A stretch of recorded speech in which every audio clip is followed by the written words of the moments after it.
Le damos en este momento la bienvenida a las redes de internet, a las redes sociales, live stream, YouTube, y nos da muchísimo gusto que esta conferencia pueda llegar a millones de personas en este momento que están sintonizándonos y que aman verdaderamente la verdad. Porque Jesucristo dijo: para esto he venido al mundo, para dar testimonio de la verdad. Todos los que son de la verdad oyen mi voz. Los ángeles, el ejército de Dios. El mundo está muy interesado actualmente en investigar el ocultismo, la astrología, el esoterismo, los fenómenos ovnis, la cienciología, la clarividencia, y tratando de penetrar en mundos oscuros y desconocidos para obtener respuestas. ¿Realmente existen los extraterrestres?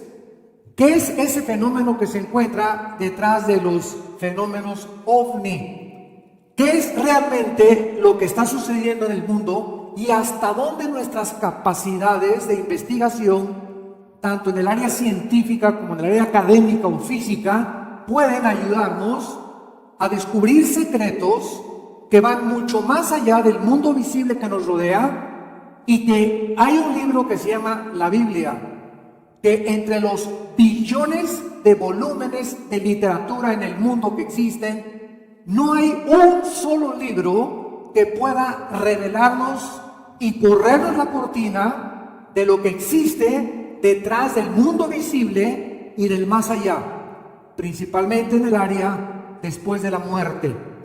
Han habido programas tremendos en la televisión. Uno de ellos lo hizo el conductor Jacobo Zabludowski, tratando de investigar qué hay después de la muerte. Pasaron como 3 o 4 conferencias y llegaron a una conclusión, ¿verdad? Que pues, ¿quién nos puede decir qué hay después de la muerte o del mundo invisible? Si no hay alguien de ese mundo que existe y que es más real que de nosotros, que entre a la esfera en la cual vivimos nosotros y nos explique y nos diga: yo vengo del mundo que ustedes no conocen y les vengo a decir qué cosa es ese mundo y qué existe después de la muerte. Y la única persona de la historia que ha podido pasar de ese mundo invisible, espiritual, al mundo físico donde tú y yo vivimos, se llama Jesucristo. Hace 2000 años el Hijo de Dios bajó a esta tierra a abrirnos las cortinas y a mostrarnos que esta vida no es todo, y a revelarnos en la Biblia, el libro de los libros por excelencia, que el mundo invisible está poblado de millones de entidades espirituales, y que vamos a comenzar a analizar y a clasificar en esta mañana para que podamos nosotros abrir los ojos y darnos cuenta que vivimos en un planeta donde estamos continuamente vigilados, acompañados y juzgados continuamente también por esta cantidad de entidades espirituales que la Biblia divide y clasifica entre los ángeles que se quedaron con Dios, los ángeles buenos y que nos ayudan en nuestra vida, y los que se rebelaron contra Dios al mando de un querubín llamado Lucifer. Dentro de los poderes de las tinieblas, la Biblia nos muestra que hay una organización, y así como nosotros en el mundo que vivimos tenemos una compañía donde hay un presidente, vicepresidente, hay naciones donde están organizadas, europeas, etcétera, etcétera. De la misma forma, esta estructura de organización, la Biblia nos muestra que existe en el mundo espiritual. Por ejemplo, el apóstol Pablo en Efesios 6, versículo 12, dice así: porque no tenemos lucha contra sangre y carne, sino contra principados, contra potestades, contra los gobernadores de las tinieblas de este siglo, contra huestes espirituales de maldad en las regiones celestes. Pablo aquí nos da una estructura perfectamente bien definida de Satanás, y nos habla de que el mundo que nos rodea está controlado por ángeles caídos que se llaman principados satánicos. y que cada principado satánico tiene asignado continentes, ciudades, naciones, familias e individuos, que en este caso serían los demonios, que no son iguales a los ángeles caídos. Los demonios es otra condición de otra entidad espiritual muy diferente a la de los ángeles caídos. Estos ángeles que la Biblia menciona, ¿cómo son?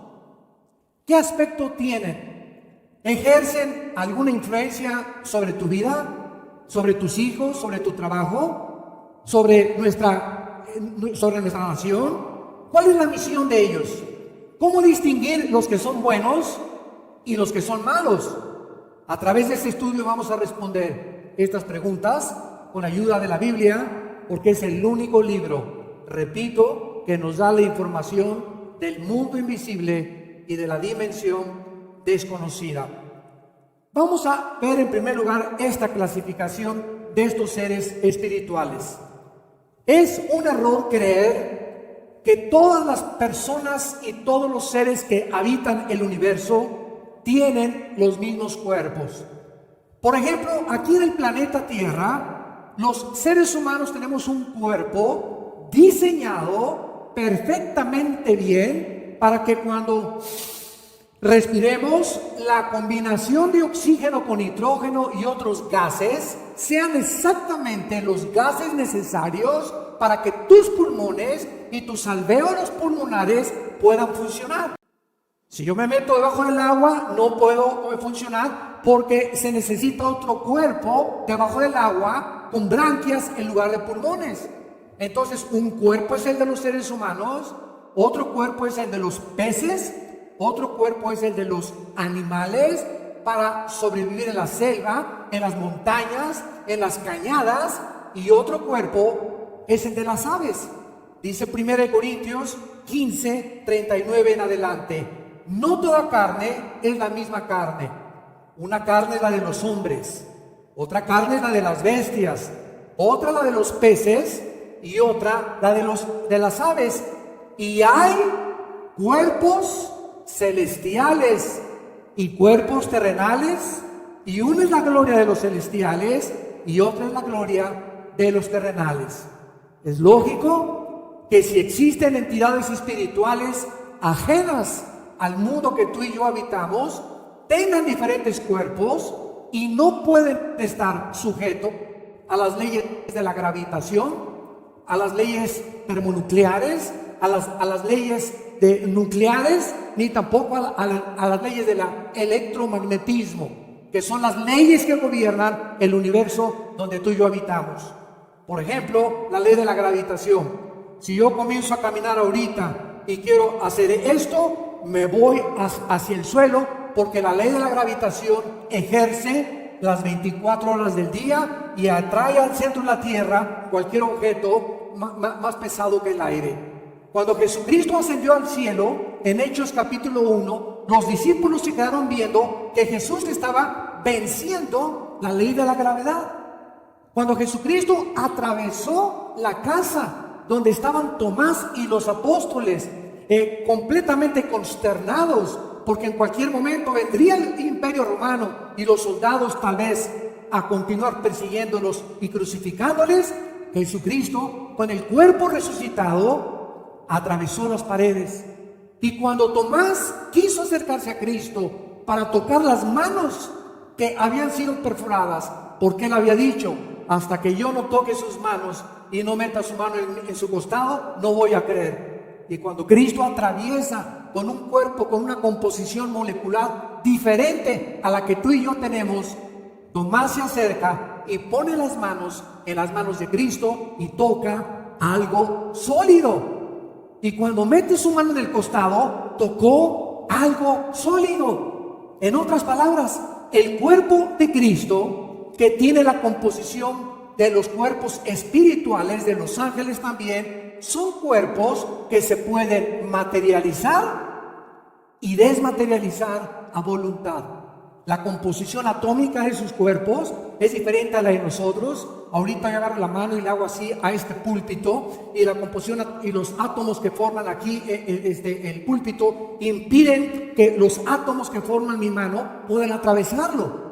Pero la composición de los cuerpos de los ángeles, la composición del cuerpo de Cristo, de los buenos y de los malos, es diferente a la de nosotros. En otras palabras, ellos pueden materializarse en nuestro mundo y pueden tomar, escuchen muy bien, forma humana. Los ángeles en la Biblia que se han aparecido otros con la forma humana, pero manteniendo sujetos no a las leyes que nos rigen en el universo, sino a las leyes de la dimensión de donde ellos proceden. Vemos nosotros a continuación claramente que esta estructura que existe de organización está dividida en querubines, serafines, Miguel el arcángel, Gabriel el mensajero de Dios, el ángel del abismo y el mismo Lucifer o Satanás. Los querubines son una clase de ángeles que están continuamente enfrente de Dios, alabándole y bendiciéndole, y significa alabar o bendecir. Cuando Dios saca a Adán y Eva del huerto del Edén, dice la Biblia que puso dos querubines.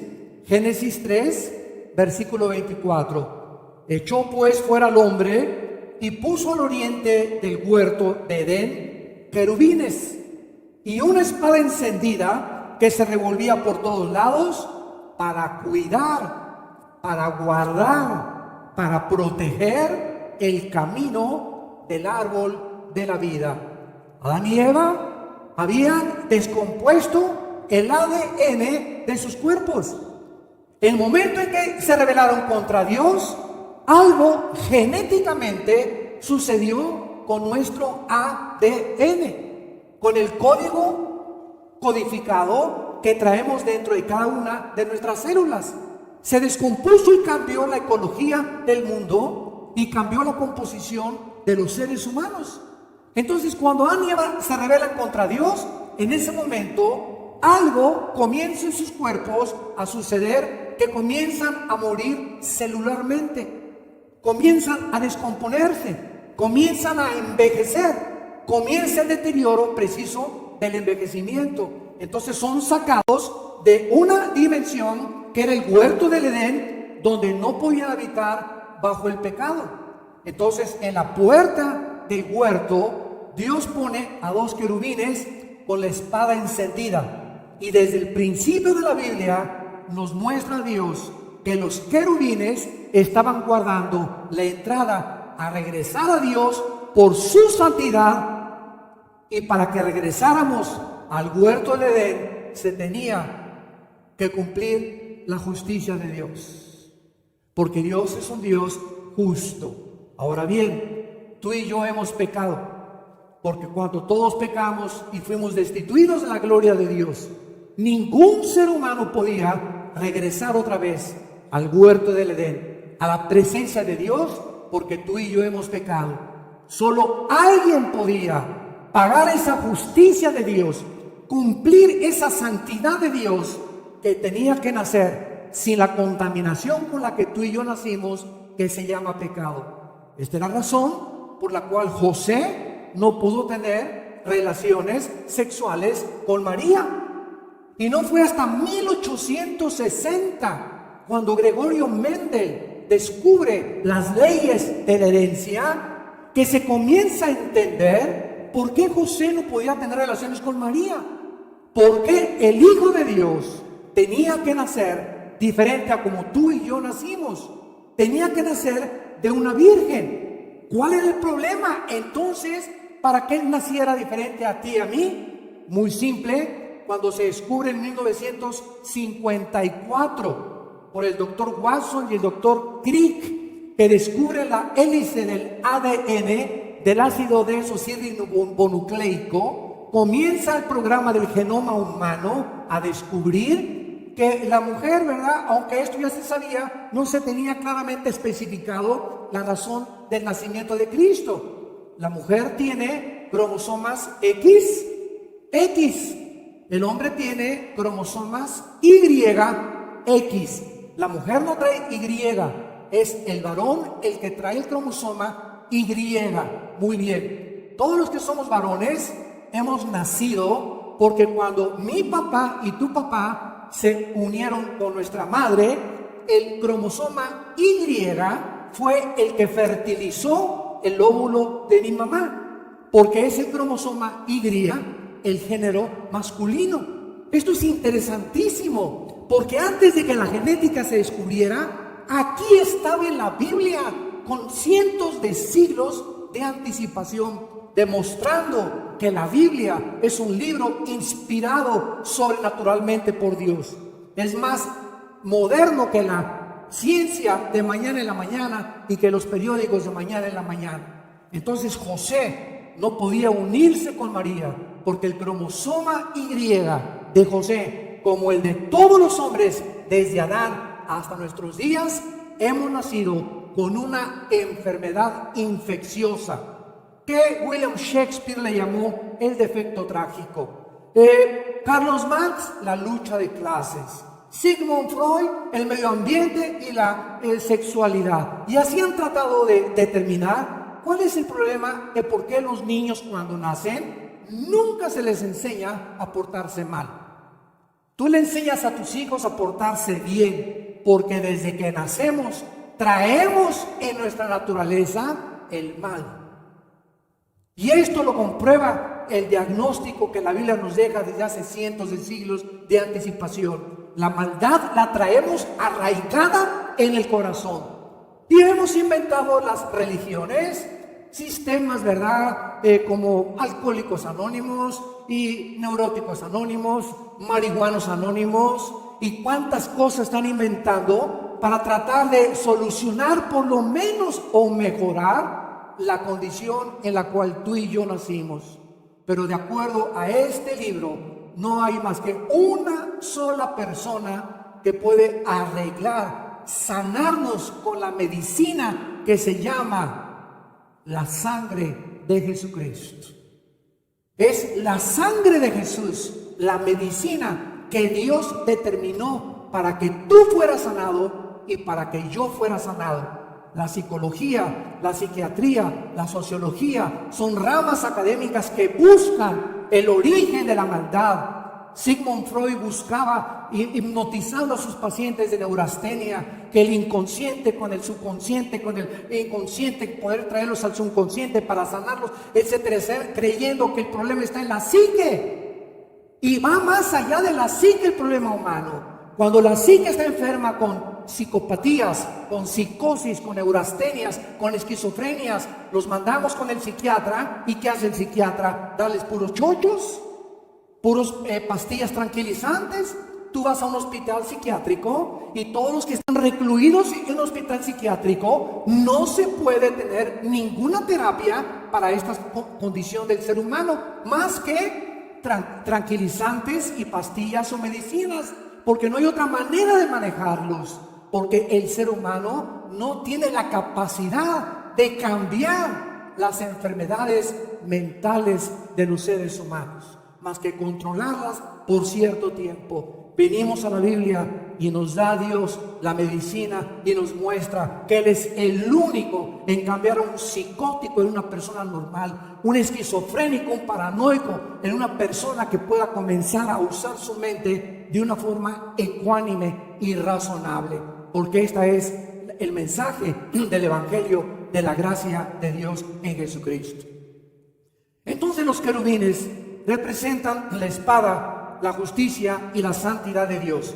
Tenemos a los serafines, que es la palabra sarab, con P al final, que significa los que arden, ardientes, quemar, consumir con fuego. Su título nos habla de que continuamente los serafines, ellos, los serafines, no son enviados al mundo. Me van a ir siguiendo poco a poco para que entendamos que la Biblia nos delinea la clasificación y la misión de estas entidades espirituales, y vamos a entender al final por qué tanto engaño en el mundo de que van a venir los ovnis y que van a venir estas cosas y que los extraterrestres, cuando los verdaderos extraterrestres, y cuando tú te pones a invocar en una sesión de espiritismo y de mediums, que venga el espíritu de Cuauhtémoc y que venga el espíritu de tu abuelita, y vamos a invocar al espíritu de Judas y hasta de Juan Diego, lo están invocando ya. Vas a descubrir que en ese momento, cuando tú te metes en la dimensión en la que tú quieres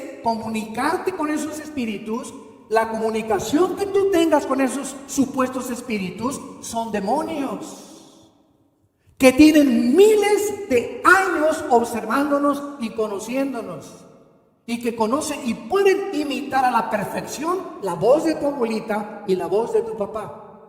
Y cuando venimos a la Biblia, en el libro de Deuteronomio capítulo 18, del 12 en adelante, ahí vienen las provisiones. Dice Dios: cuidado con meterte con magos, con brujos, con astrólogos, y que el signo del zodiaco, y que tú eres Virgo, y que yo soy Géminis, y que no nos llevamos, y todas estas cosas por ignorancia, damas y caballeros, de no conocer las leyes de Dios. Nos metemos en dimensiones prohibidas que nos hacen daño a nosotros y a nuestros familiares. Vemos en tercer lugar a Miguel. Miguel es una palabra que significa ¿quién como Dios? ¿Quién como Dios?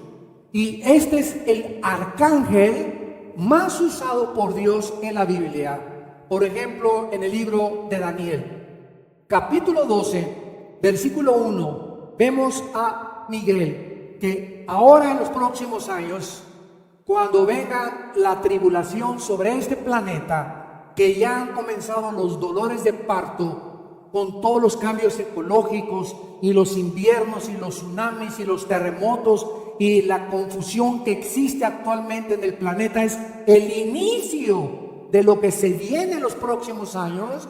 Dice la Biblia en Daniel 12, en aquel tiempo se levantará Miguel, el arcángel de Dios, el gran príncipe que está de parte de los hijos de tu pueblo. Este pueblo es la nación de Israel. Y será tiempo de angustia, cual nunca fue desde que hubo gente hasta entonces, pero en aquel tiempo será libertado tu pueblo, todos los que se hallen escritos en este libro. Entonces Miguel es el arcángel que protege a la nación de Israel de una forma particular. Y esta es la razón simplemente por la cual los más grandes expertos en todo lo que es las guerras y la milicia no han entendido que desde 1948, que Israel se independizó como una nación libre y soberana, hasta el siglo XXI, donde nos encontramos, han sido atacados por más de 20 millones de naciones árabes, han sido atacados por grupos terroristas, que Israel es el tamaño del estado de Nueva Jersey en Estados Unidos. Es una miniatura, velo en cualquier mapa y ve que está rodeado de grandes naciones alrededor y no lo han podido aplastar, ni tampoco echarlos al Mediterráneo, ni exterminar, como dijo Ahmadinejad, el último presidente de Irán en las Naciones Unidas: vamos a exterminar al pueblo de Israel y los vamos a borrar del mapa. El primer ministro de Netanyahu por lo menos contestó: bueno, por lo menos reconocen que estamos en el mapa. Porque en los mapas de Palestina y en los mapas de las muchas naciones árabes ni siquiera ponen a Israel, porque creen que no debe existir ni siquiera en la geografía de sus enemigos. Entonces, Miguel es la respuesta de por qué Israel ha sobrevivido con los ángeles que tiene a su mando y que han podido defenderlo. Y tenemos en cuarto lugar a Gabriel. ¿Quién es Gabriel? La palabra Gabriel significa en el hebreo el poderoso, y aparece 4 veces en la Biblia. Y veamos la primera vez en Daniel capítulo 9, versículo 20 al 23. Daniel, hace 2600 años, 2600 años se escribió este libro que voy a leer, algunas partes nada más.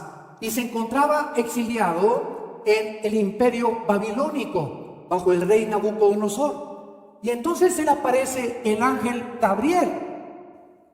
Dos siguientes palabras. Aún estaba hablando, dice Daniel, y orando y confesando mi pecado, Daniel 9, versículo 20, y el pecado de mi pueblo Israel, y derramaba mi ruego delante de Jehová mi Dios, por el monte santo de mi Dios. Aún estaba hablando en oración cuando el varón Gabriel, a quien había visto en la visión al principio, volando con presteza, vino a mí como a la hora del sacrificio de la tarde, y me hizo entender, y habló conmigo diciendo: Daniel, he salido para darte sabiduría y entendimiento. Este mismo ángel, que 600 años después se le aparece a la Virgen María, el mismo Gabriel que 600 años bajó a este mundo a darle a Daniel la revelación del futuro profético de la nación de Israel, se le aparece a María. Dice Lucas 1, 26 y 27. Al sexto mes, el ángel Gabriel fue enviado por Dios a una ciudad de Galilea llamada Nazaret, a una virgen desposada con un varón que se llamaba José, de la casa de David, y el nombre de la virgen era María. Y entrando el ángel en donde ella estaba, le dijo: salve, muy favorecida, el Señor es contigo, bendita tú eres entre las mujeres. Gabriel, pues, en la Biblia aparece siempre como el mensajero de Dios, el más importante correo de Dios hacia el planeta Tierra. Y tenemos en penúltimo lugar, en el libro del Apocalipsis, al ángel del abismo. Damas y caballeros, la Biblia nos muestra que en el mundo espiritual no existe Santa Marta Catitla, ni el reclusorio norte, ni el reclusorio sur, ni la cárcel de mujeres. Pero la Biblia nos revela que existen 3 prisiones en el mundo espiritual. Y estas 3 prisiones se encuentran no en Marte, ni en Venus, ni en la Luna, ni en otra galaxia, ni son los hoyos negros. Estas 3 prisiones se encuentran en el centro de nuestro planeta. En el centro de la Tierra se encuentran estas prisiones. Una es el abismo. Ahí se encuentran los demonios que están encarcelados y que han transgredido leyes cuando han venido al planeta de nosotros a hacer cosas que Dios les prohibió. Por ejemplo, cuando Cristo liberó a un endemoniado en la tierra de Gádara, que se llamaba el Gadareno, tenía 6,000 demonios este hombre. Imagínense 6,000 demonios dentro de un ser humano controlando sus neuronas. Ni los neurólogos más afamados que puedan existir en el siglo XXI han logrado perfectamente descifrar y desconectar o conectar las millones de neuronas que tenemos en el cerebro. Y los demonios tienen la capacidad, de acuerdo a la Biblia, de desconectar ciertos alambres en nuestro cerebro para volvernos locos o para llevar a una persona a múltiples desórdenes de la personalidad, que entonces la psicología califica como neurasténicos, psicóticos, paranoicos, etcétera, etcétera. Enfermedades mentales que no son mentales, son problemas que están en el cerebro, que han causado que esa persona que ha insistido en pecar contra Dios y en rechazar las leyes de Dios y ha querido independizarse y no ha pedido perdón, comienzan a perder su sentido y comienzan con desórdenes mentales y acaban en condiciones en las que solamente la Biblia nos muestra que son operaciones de entidades espirituales operando en el cerebro de los seres humanos. Pero como los psiquiatras y los psicólogos y los neurólogos no tienen acceso al mundo espiritual, pues es lógico que tengamos que recurrir a terapias de medicinas, de pastillas, etcétera, etcétera, cuando el problema mental del ser humano trasciende la capacidad que tenemos para resolverlos. Entonces en el abismo, cuando Cristo quería sacar a los demonios, le dijeron: no nos mandes al abismo, mándanos a esos puercos que están ahí. Y entonces dice la Biblia que cuando los 6,000 demonios salieron del Gadareno, se metieron a los puercos, que Cristo les dio permiso, y cuando se metieron, los despeñaron y los mataron todos. Y aquí encontramos el fenómeno y el misterio de la maldad. Pregunta, yo me hice hace muchos años cuando comencé a estudiar la teología: ¿por qué los demonios, al meterse a los puercos, le piden permiso a Cristo? Damos permiso de entrar a los puercos, se meten a los puercos y los matan. Oye, les quiero preguntar a todos ustedes que no querían quedarse en los puercos, ¿por qué los despeñaron? Y la respuesta es la siguiente: porque la maldad y el mal no puede subsistir por sí solo. Escuchen esto que les voy a compartir. El mal tiene dos enemigos: el mal por sí mismo y el bien. En otras palabras, si el bien no destruye al mal, el mal se autodestruye a sí mismo. Todas las personas de violentas, asesinos, secuestradores, tarde o temprano, rebeldes a Dios, se acaban autodestruyendo. Somos autodestructivos por naturaleza. ¿Por qué fumas, Pancho? Porque me gusta. Y ven, ¿qué no es lo que dice la cajetilla? Que es un producto cancerígeno. Oye, ¿por qué te emborrachas? ¿No sabes que tu hígado está siendo destruido a cada instante que estás emborrachándote? ¿Por qué hacemos las cosas que sabemos que nos hacen daño? ¿Por qué cometes adulterio y te vas con otra mujer? ¿No sabes que el que comete adulterio corrompe su alma y heridas y vergüenza hallará? Y el adulterio comienza a desintegrar tu personalidad. Vas a destruir tu esposa, tu familia, tu trabajo. Vas a acabar con todo tu futuro por 45 minutos con una muchacha con la que te vas a acostar, que no es por la cara de George Clooney que tienes por la que se va contigo, sino por el dinero, ¿verdad? Y por el interés y por la presión, etcétera, etcétera.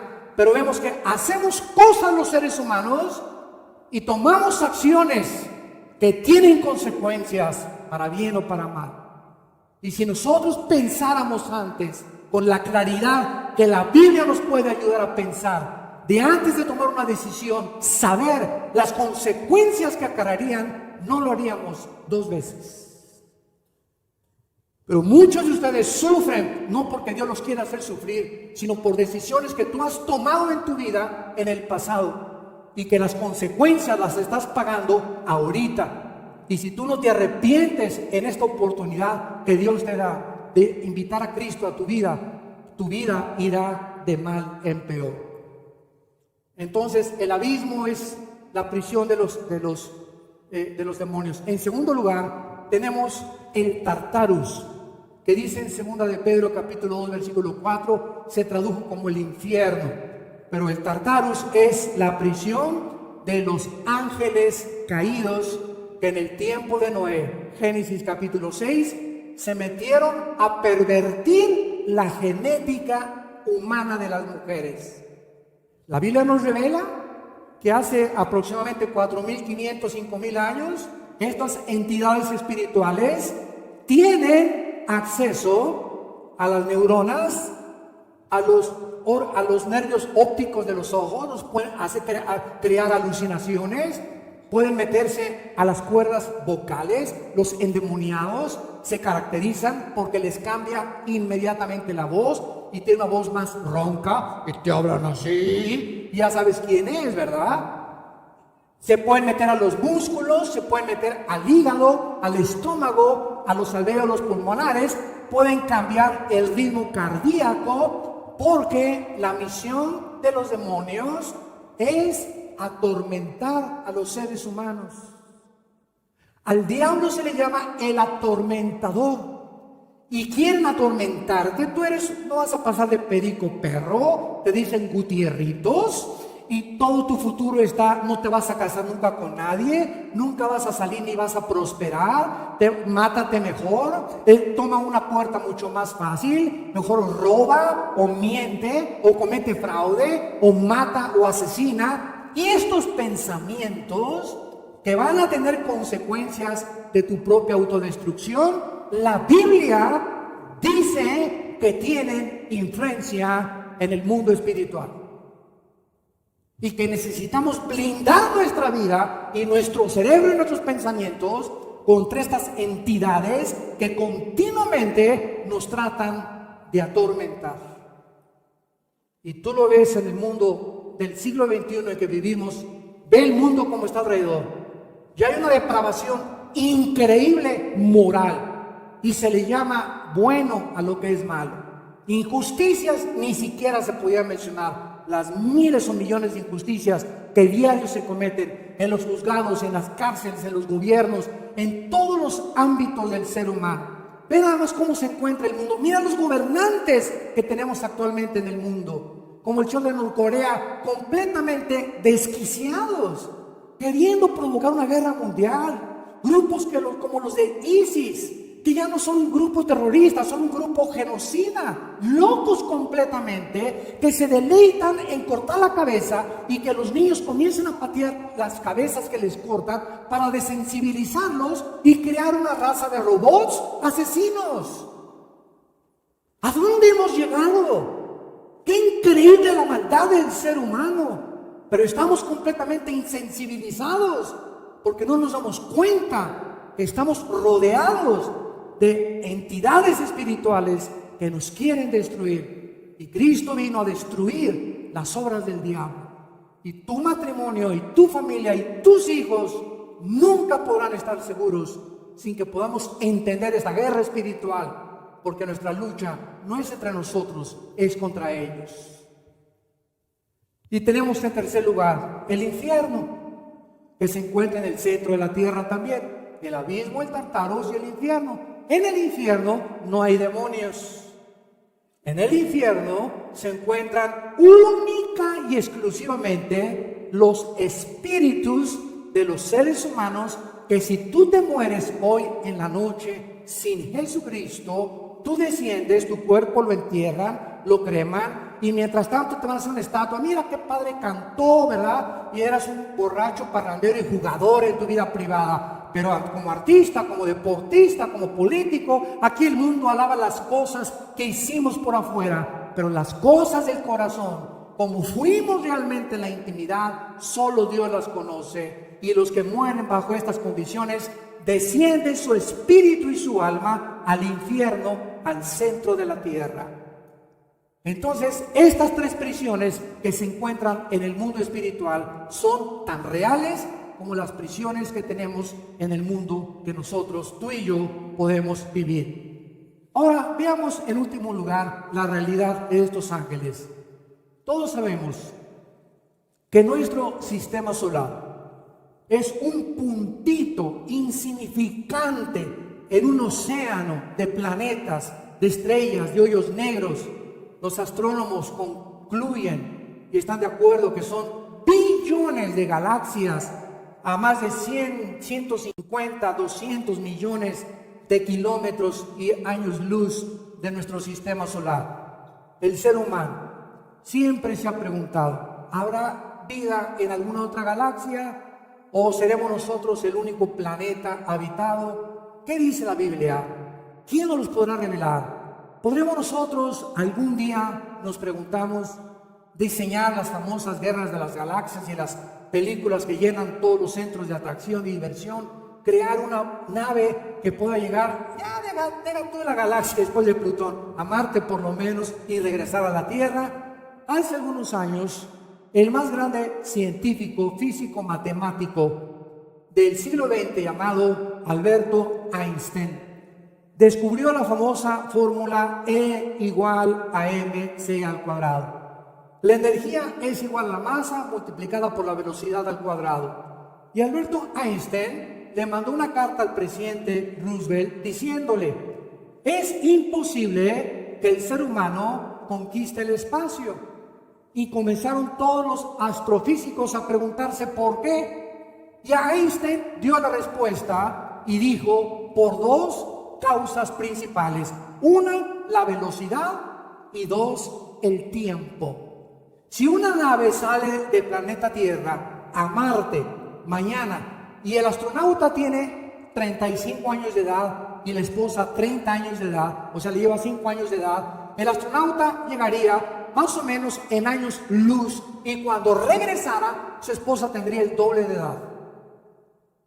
Y cuando llegara, a lo mejor el planeta Tierra ya ni existiría.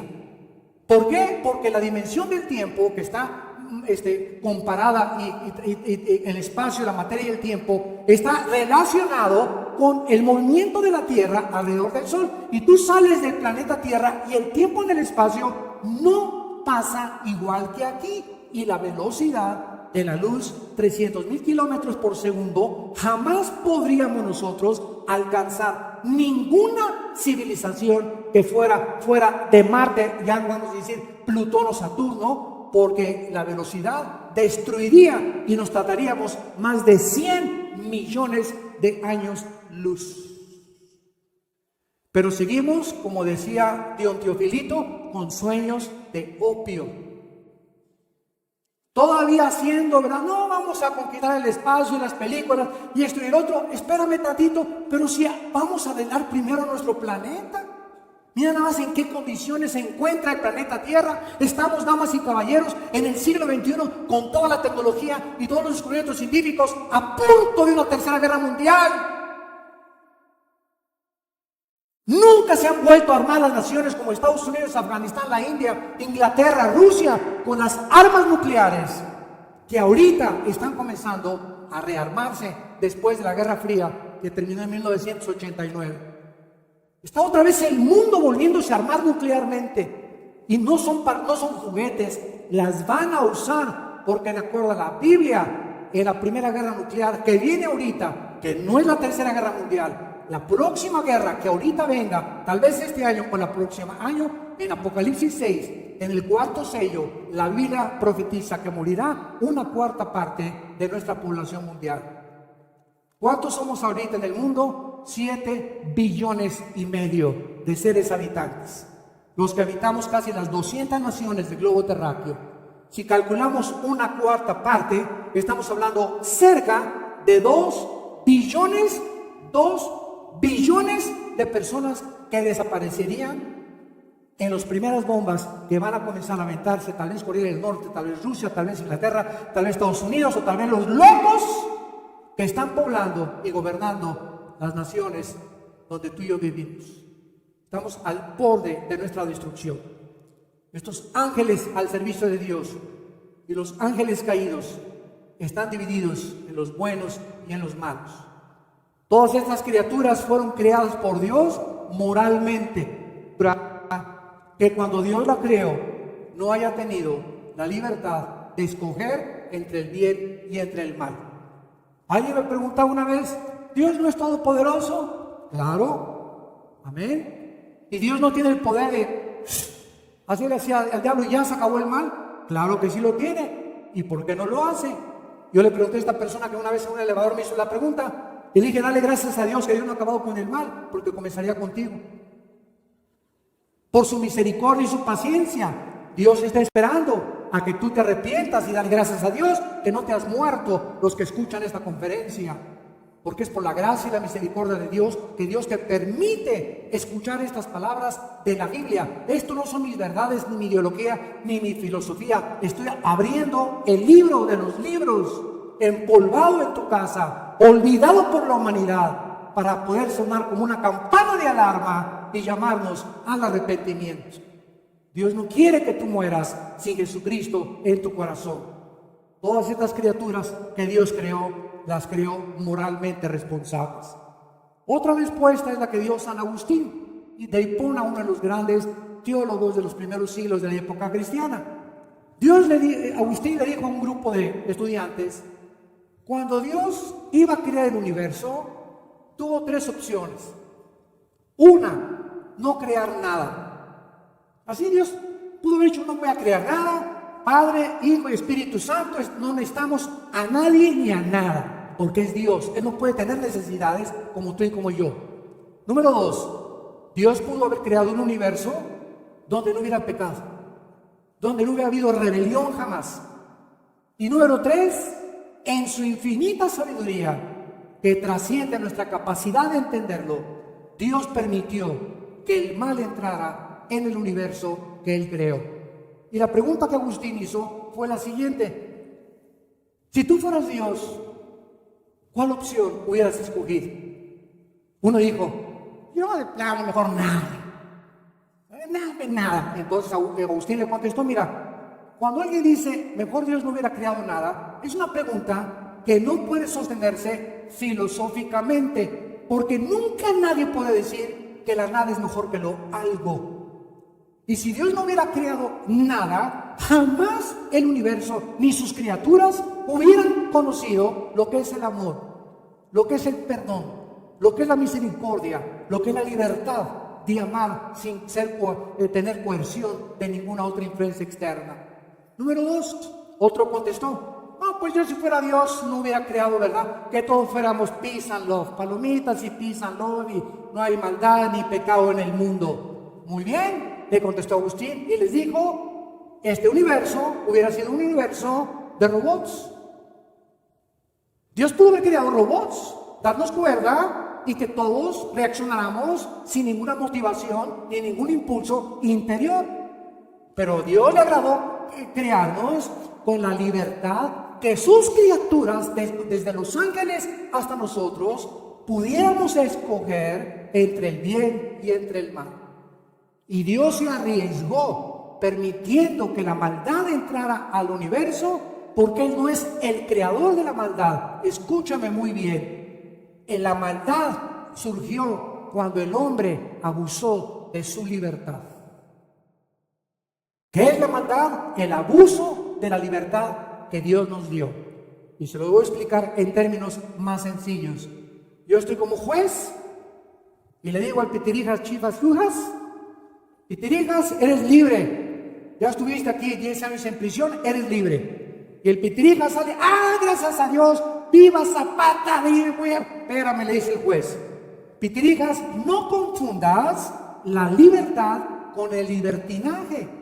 Eres libre para obedecer las leyes. Pero si tú desobedeces las leyes, ya no es una libertad, y es libertinaje, y te vamos a regresar de donde te sacamos. Entonces quiero que entiendas el concepto de la libertad. La libertad es llegar y respetar los semáforos, respetar al prójimo, cumplir con las leyes de los gobiernos, someterte a tu padre y a tu madre, a tus maestros en la escuela. Esa es la verdadera libertad. Cuando se abusa de esta libertad es cuando nosotros pecamos. Porque el pecado, dice 1 Juan, es transgredir las leyes, tanto humanas como las espirituales. Y así como si yo me camino ahorita y me voy y me tropiezo porque la ley de la gravitación es una ley que estoy violando, yo pago las consecuencias de violar las leyes físicas. Viola las leyes morales y comienza a fornicar y a tener relaciones sexuales antes de casarte, y el precio que vas a pagar va a ser muy grande. Comete adulterio prohibido por Dios y las consecuencias son enormes y devastadoras. Roba y asalta, tranza a tu prójimo, tarde o temprano tus pecados te van a alcanzar, porque son leyes inexorables establecidas por un Dios santo, santo, santo, que no podemos salirnos con las nuestras. Tenemos que pagar las consecuencias de nuestros pecados, y para que tú no las tengas que pagar, Cristo en una cruz abre sus manos y te dice: te amo. Ven a la cruz, y si tus pecados fueran como el carbón de negros, es que usted no sabe que he abortado 10 veces, he matado a 25 personas. Me dicen el león de Tlalnepantla y la tigresa de Santa Julia. No importa lo que tú hagas, el mensaje de este libro es que si tus pecados fueran tan negros como el carbón, si tú aceptas lo que Cristo hizo en tu lugar y en mi lugar, en esa cruz, serás perdonado. Y esto se llama la gracia de Dios. ¿Cómo es posible, dicen los religiosos, así tan fácil? Así de fácil. Es el mensaje que trasciende la capacidad del razonamiento humano. Porque nosotros no estamos, yo no tengo que ir a la vida de rodillas para que me acepte Dios. Yo tengo que hacer algo para que me acepte Dios. ¿Sabes una cosa? No puedes hacer nada para que te acepte Dios. Porque si hubiera algo que Dios aceptara de nosotros, la muerte de Cristo fue un desperdicio.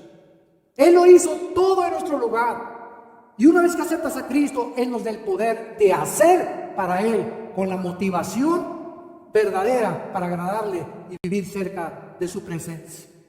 Pero tú en esta mañana necesitas entender que esos ángeles que nos rodean y que están al servicio de nosotros pueden estar también en contra de ti. Si tú en esta mañana te crees Dios y tu soberbia intelectual te hace creer que tú vas a establecer tus 10 mandamientos, como me dijo un ateo en un debate que tuve con él, yo tengo mis 10 mandamientos y yo no tengo por qué someterme a ninguna autoridad espiritual.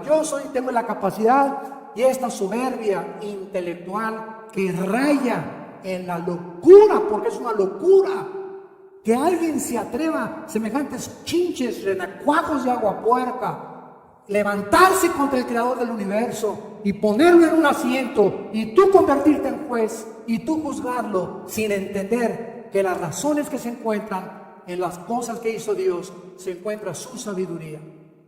Pero tú tienes en esta mañana la oportunidad de venir a la cruz, de arrepentirte de tus pecados, de pedirle perdón a Dios y comenzar saliendo por esa puerta desde este día una vida completamente nueva delante de su presencia. Les pido por unos instantes que los que gusten inclinen su cabeza y así con tu rostro inclinado. Hoy es el día de tu decisión. Estas oportunidades no son muchas en la vida, desgraciadamente. La Biblia dice, cuando oigas su voz, no te endurezcas, no endurezcas tu corazón, arrepiéntete de tu vida, de tus pecados. Tú no puedes ya, tú lo sabes, seguir en ese camino que estás caminando, porque aunque parezca que hay caminos que nos llevan a la vida, son caminos de muerte, son caminos oscuros, de los cuales algún día te lamentarás de haber rechazado la oferta, el desafío que Dios te lanza esta mañana de venir a la cruz.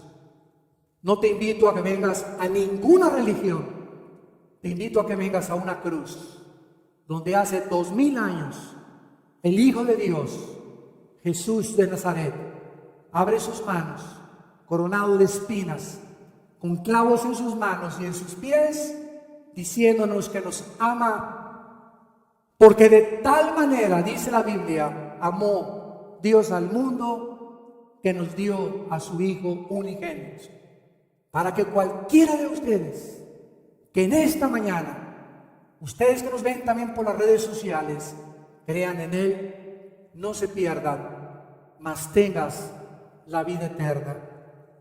Porque este es el testimonio que Dios nos ha dado a su Hijo, y en Él está la vida. El que tiene al Hijo, tiene la vida. El que no tiene al Hijo, aunque tengas una religión, no tienes la vida eterna. ¿Qué tengo que hacer, me preguntarás, para arreglar mi condición de pecado delante de un Dios santo? Dile estas palabras con todo tu corazón. Señor mío y Dios mío, te pido perdón por mi vida.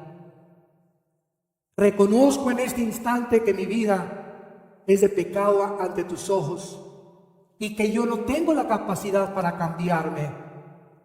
Por eso vengo en esta mañana a abrazar tu cruz, a darte gracias, Jesús.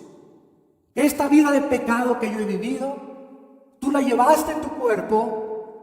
El castigo que yo merecía, la ira de tu Padre, en lugar de caer en mí, cayó sobre ti. Creo que esa sangre preciosa que derramaste fue para sanarme. Y te pido, porque creo que a los 3 días resucitaste de los muertos, entrar a mi corazón como mi Señor y mi Salvador. Gracias porque esta mañana he hecho la paz contigo y ahora tú me darás el poder de vivir para ti en los pocos días o meses o años que me quedan en este